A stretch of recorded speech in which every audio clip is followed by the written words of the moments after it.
I realized that I was of a generation when there weren't that many people ahead of me or that I could look to as mentors, and that has really been a loss in my life, I would say. I found bits and pieces of some people that I find very inspiring. So in my current job, I work with Gloria Steinem, a very well-known feminist, and I do find her very inspiring. But inspiring is different from having a mentor, somebody who can really sit down with you and talk to you about how you want to achieve what you want to achieve and how to help you get there. And that's something that I envy that you all have, because I never had it. You're welcome.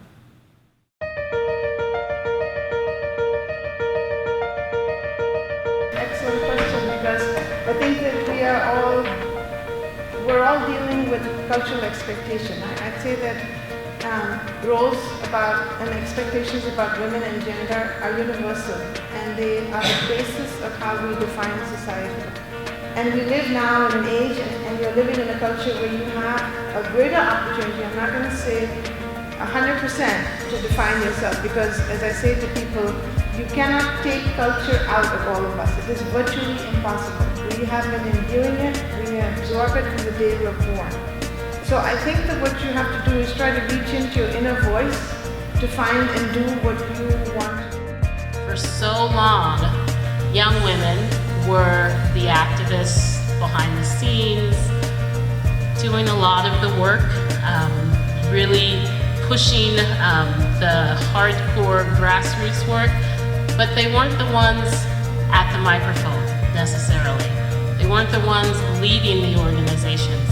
And the difference between those social movements and where we are now is that your generation is actually being led by women. And so as I look out into this audience, I know that I am in the company of the future leaders of this world. And that excites me more than anything that my generation has ever put on the table. So I guess what I'm saying is hurry up.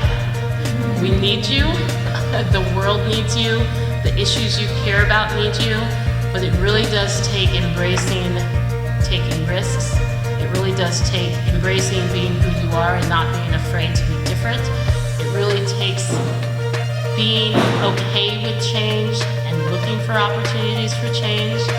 It's not going to happen without asking those questions. It's not going to happen without being able to make a mistake and know that by the fact that you made that mistake, you are now actually a stronger person. You are going to be able to be more successful in the things that you're interested in doing. And sometimes just being able to know that you were embarrassed and the world didn't end.